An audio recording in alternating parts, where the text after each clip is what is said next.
l'aube de l'année 2026, la République démocratique du Congo se tourne avec détermination vers de nouvelles perspectives.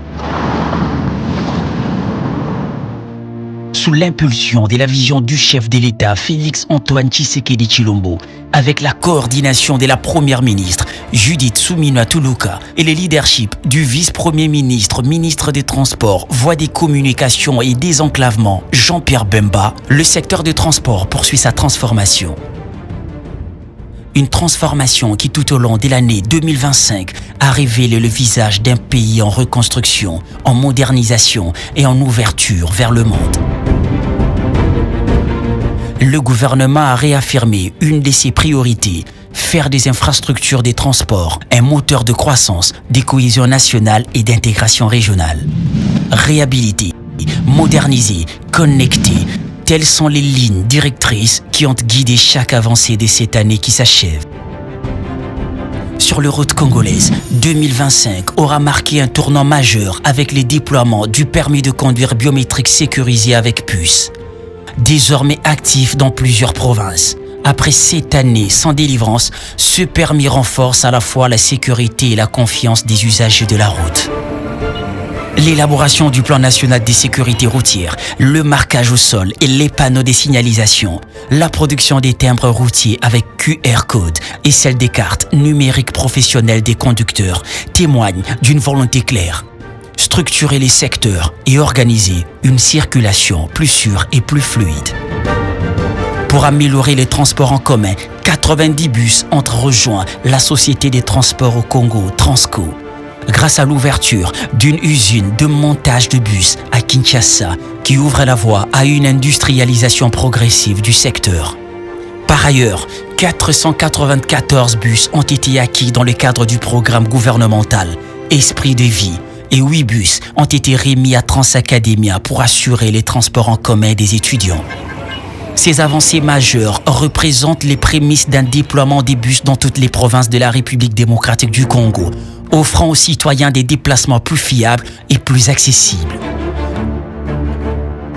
Dans le ciel, la RDC a retrouvé un nouvel élan, le lancement de la compagnie aérienne nationale Air Congo, fin 2024, puis son véritable décollage en 2025 avec 2 Boeing 737-800, offre désormais à la population la possibilité de rejoindre plus facilement plusieurs provinces avec 11 lignes domestiques opérationnelles.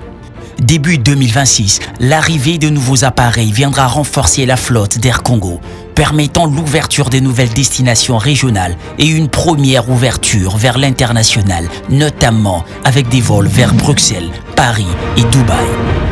Parallèlement, de nouvelles compagnies aériennes s'implantent dans le pays. Après le lancement des vols d'Air Tanzania entre Dar es Salaam et Kinshasa, l'arrivée prochaine de la compagnie Emirat qui opérera des liaisons entre Dubaï et Kinshasa constitue un levier important des développements et ouvre de nouvelles portes vers le Moyen-Orient et l'Asie. D'autres destinations asiatiques suivront bientôt. Kinshasa s'affirme ainsi comme le futur hub international du fret et des passagers. Cette avancée et cette connectivité inclusive dans le ciel auront été soutenues au sol par l'avancement des travaux de modernisation, des réhabilitations et des sécurisations de nos aéroports nationaux et internationaux. Les aéroports de Kisangani, Bangoka et de Kolwezi ont été inaugurés tandis que d'autres sont en cours de modernisation, notamment ceux de Mbujimayi Bipemba, Lubumbashi Luano, Kinshasa Njili, Kananga et Bunia. À Kinshasa, l'amélioration des opérations Anjili avec l'acquisition des 5 Cobus et 10 Flyco renforce la sécurité et la fluidité pour les passagers. D'autres projets sont prévus pour les aéroports de Gemina et de Kinshasa Ndolo, Lisala, Bumba et tant d'autres. À travers ces efforts, la République démocratique du Congo prépare son grand retour dans le ciel africain et international. Sur les rails, en 2025, le secteur ferroviaire congolais a confirmé sa dynamique de relance avec la remise en service de la ligne Kinshasa-Matadi qui a permis la reprise du trafic passager. L'acquisition des nouvelles voitures voyageurs et les travaux de réhabilitation des voies ferrées s'accompagnent d'investissements importants tels que l'acquisition des 100 wagons porte-containers neufs, 10 locomotives neuves, 22 voitures voyageurs neuves, et 4 locomotives reconditionnées. La République démocratique du Congo s'est fixé de nombreux défis pour l'avenir. Parmi eux, la construction du chemin de fer Bumba Aketi-Buta-Mungbere avec un embranchement vers Zongo-Yakoma et Aba-Aru, ainsi que la construction et la réhabilitation du chemin de fer Est-Centre. Tronçon 1, Kalemi, Nyunzu, Kabalo, Kabinda, Mbujimayi, Miabi, Kananga, Muika, Ilebo. Tronçon 2, Mweneditu, Kananga, Lusambo, Lubefu, Katakokombe, Kindu.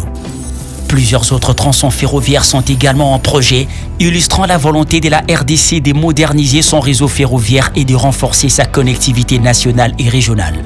À Lubumbashi, la mise en service du four à traverse et de l'usine de traverse en béton bibloc renforce l'autonomie industrielle du réseau ferroviaire. 2 projets majeurs ont été annoncés à travers des appels à manifestation d'intérêt international pour une usine de fabrication des rails et une usine nationale d'assemblage de trains, locomotives et wagons. Ces installations permettront de former une main-d'œuvre qualifiée pour la maintenance du réseau ferroviaire. Et demain, grâce à la future voie Matadi-Banana, longue des 150 km, le pays accédera directement à l'océan Atlantique.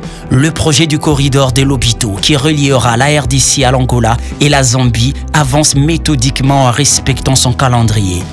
Plus qu'un simple tracé, ce corridor est un symbole de coopération africaine solidaire. Un axe stratégique ouvrant de nouvelles perspectives économiques et attirant davantage d'investissements étrangers. En 2025, des étapes décisives ont été franchies avec la finalisation des études de préfaisabilité et la disposition des fonds. Avec un accès direct à l'Atlantique, ce projet contribuera à réduire la dépendance au corridor routier. Il sera à la base d'une transformation territoriale. Nouvelle infrastructure, emploi, centres logistiques et stimulation des chaînes des valeurs agricoles et agro-industrielles. Ce projet structurant permettra la création de plus de 10 000 emplois directs et indirects, ainsi que l'implantation des centres de formation ferroviaire à Kolwezi et Dilolo, accompagné de nombreuses autres initiatives renforçant l'économie et le développement du pays. Sur le zoo maritime, fluvial et lacustre, la modernisation se poursuit. Les ports de Matadi, Kalemi et Kalundu sont en cours de réhabilitation, tandis que la construction du port en eau profonde de Banana avance avec DP World. De nouveaux ports verront bientôt le jour, comme le port sec de Kasumbalesa et celui de Kwala en Tanzanie, fruit de l'échange historique des titres fonciers entre la RDC et la Tanzanie. Le balisage du fleuve Congo entre Kinshasa et Kisangani, ainsi que la reprise des activités du chantier naval de Ndolo, garantissent une navigation plus sûre et un transport fluvial plus renforcé. Pour assurer la sécurité des concitoyens sur les eaux du pays, plusieurs mesures ont été édictées. Le port obligatoire du gilet de sauvetage, le respect du tonnage légal, l'interdiction des navigations nocturnes et l'interdiction d'embarquer dans des ports non officiels. À travers toutes ces réalisations, une évidence s'impose. La RDC se reconnecte. Elle reconnecte ses provinces entre elles, elle se reconnecte à la sous-région et elle se reconnecte au monde.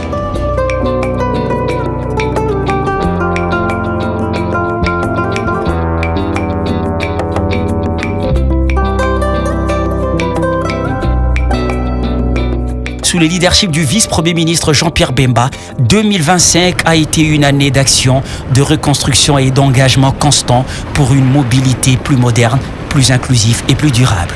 À l'horizon 2026, un nouveau chapitre s'ouvre. Un chapitre où la RDC avance